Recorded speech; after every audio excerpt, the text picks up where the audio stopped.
Today, Thursday, April 23rd, the church celebrates the feast of a saint most popularly known as the slayer of a dragon in order to save a fair maiden. St. George, a name that is probably very much connected with Washington, D.C., and certainly in the area here of the cathedral. St. George lived in the 3rd century. He was martyred then, a few years later, in 303, in what is present-day Israel, and this occurred during the persecution of Diocletian.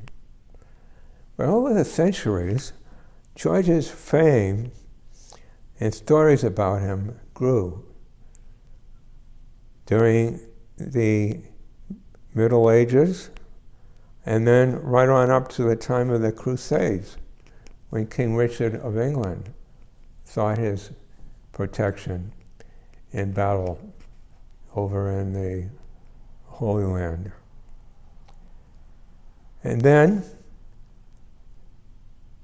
And during this time, of course, he stood out as a champion of chivalry. And this continued a few further centuries to the famous Battle of Agincourt between the English and the French. And by virtue of the aid, the intercession that Henry had made through St. George, the result was that when he then became king, Henry V made George patron of England.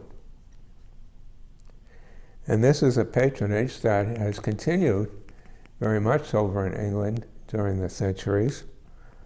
Another recognition there is George's patronage of the chapel at Windsor Castle. And certainly he's also been acclaimed in other countries, in East and West. George stands out in Russia, in Greece, in Italy, and in many other areas.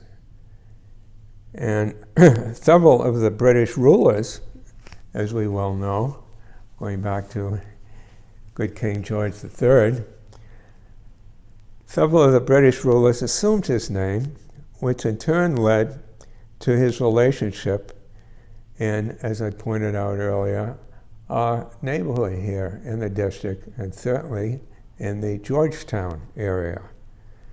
Of course, the names came from the names of the ruling king at that time, but ultimately it goes back to their recognition of good St. George. Our first leader, George Washington, had the name, which we see likewise in George Washington University. And of course, the first Catholic university here in the United States, Georgetown. And in fact, we also have here in the Archdiocese, St. George's Church in Southern Maryland in Valley Lee. So indeed, when we honor St. George today, we're in a sense honoring one who has influenced the neighborhood very much. St. George, pray for us.